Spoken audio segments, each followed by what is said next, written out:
Waiting for me. Oh, thank you.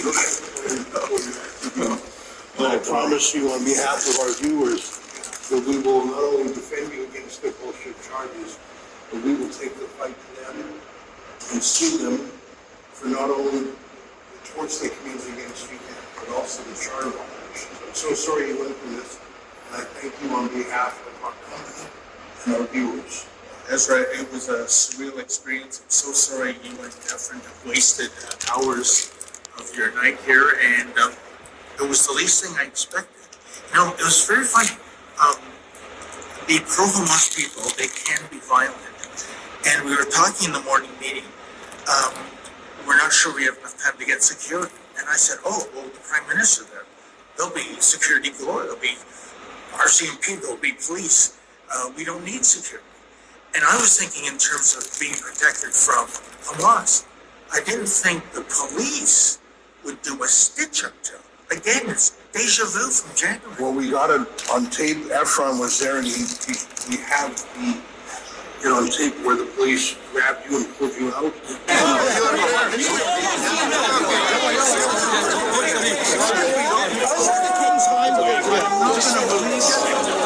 What is going on here? What is going on here?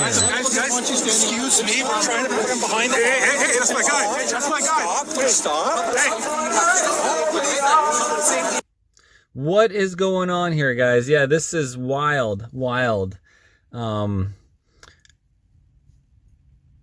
David Menzies arrested again, guys. If you didn't see my story, just the one before this about the arrest, going over it and kind of our thought process of watching the arrest, deja vu again to when he was interviewing Freeland, you know, the Wicked Witch of the West, Freeland. And now we have, that was RCMP, the security detail who did that, right? Remember Igor? And now we have, this is the Toronto police. Sorry, I misspoke earlier on the first video about RCMP. This is Toronto police. I mean, what is going on in Canada? China, Canada, guys, right? Chanida, or whatever people call it. It's freaking wild, guys, wild. Oops, sorry. We have the false arrest itself. We'll be under arrest for obstructions. Here we go. Hey, stop. That's my wallet. You're under arrest for obstructing police. There we go. What is this? I've asked you for identification numerous times. You failed to identify yourself. That's obstructing police. Jeffrey, can you grab my We'll get it, sir. Don't worry. Nobody will touch it. We'll get your identification for you.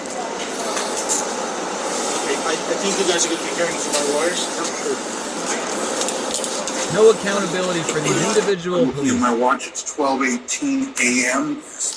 You've been arrested for, I think you've been in custody for 4 hours or so. That sounds right. Now, were you physically hurt during the arrest? You know, I'm not, I don't think so. I mean, I've got this screwed up shoulder, but, you know, that's been an ongoing issue. But, no, I can't say that. But, again, Ezra, it's not the assault, it's the charter. Oh, I know. It's your freedom of the press, but also your freedom of religion. Why should you have to move because some guy says this is holy sidewalk in front of you? What? Your freedom of mobility to move around?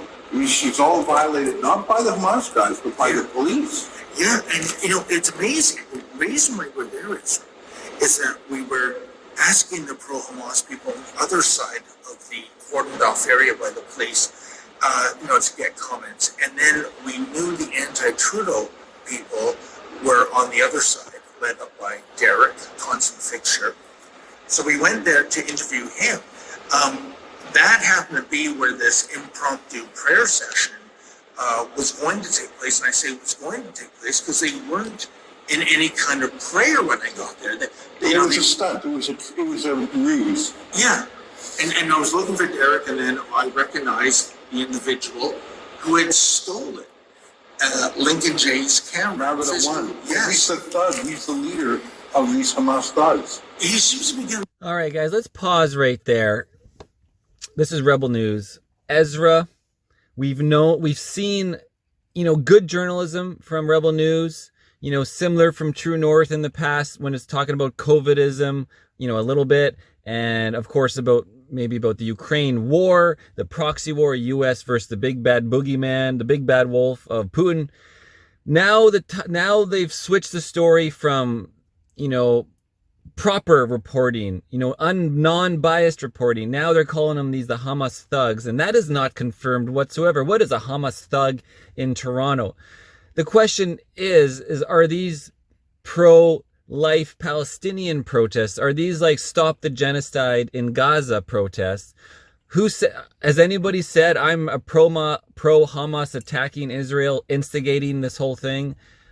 These are some questions I have. Like, if I was there and I could interview these protesters, what do you hear protesting? What do you believe in? What do you think about when Ezra calls you pro-Hamas or Hamas thugs? Does that ring a bell with you whatsoever? So just keep unbiased reporting, unlike Ezra, because since this has begun, all of his Rebel News reporters, including that freaking Evier out of Australia with his Twitter posts, like, they've been just like, kill them all, pro-Israel. That is unbiased completely. So anyways, just wanted to interject that Ezra, he seems to have an opinion and he's pushing it through Rebel News about this war. And essentially, you cannot deny that 40,000 people have died versus the initial kind of like their 9/11 attack that instigated the attack on Afghanistan, right? Which murdered millions of citizens, hundreds of thousands of citizens. And now it's being repeated here with Israel, attacking, 20, 30,000 women and children dead, not actual military people. So let's continue on. However, on this specific story, the police, the Toronto police, they're the thugs. They're the real thugs, guys, of Canada here. So let's continue. You give the orders these days to law enforcement. Well, I mean, if he doesn't have them delivering coffee to him, Yeah. he's giving them orders. Yeah, I got one more question before I forget. What was the cell you were in like? And I know you've been arrested before, for example, in Montreal. Just tell me what it was like in the holding cell. It was cleaner than Montreal. I will say this, Ezra, they say time flies when you're having fun.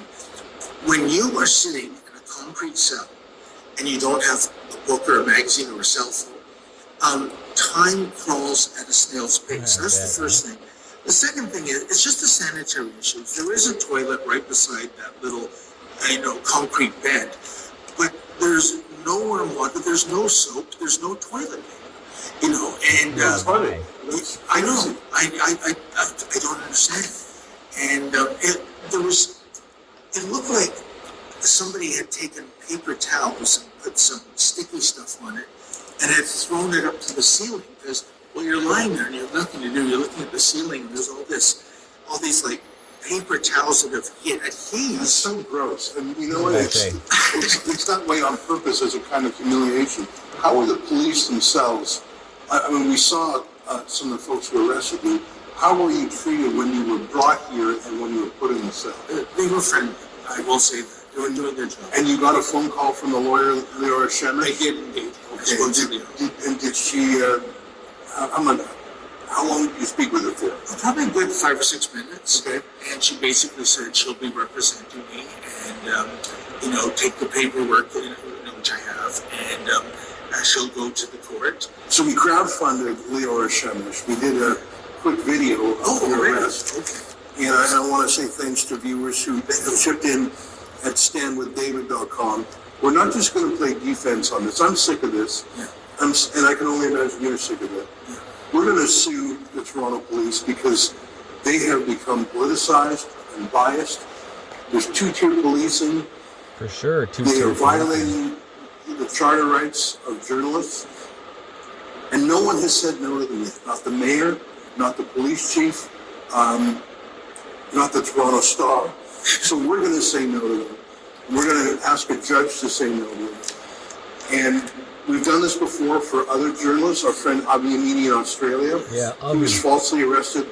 Again, Avi, man, if you saw his Twitter post, that guy is doing hate speech like crazy against the people who are being bombed in Gaza. These guys are just obsessive, compulsive, pro-Israel, pro-war, pro-military industrial complex. It's really messed up.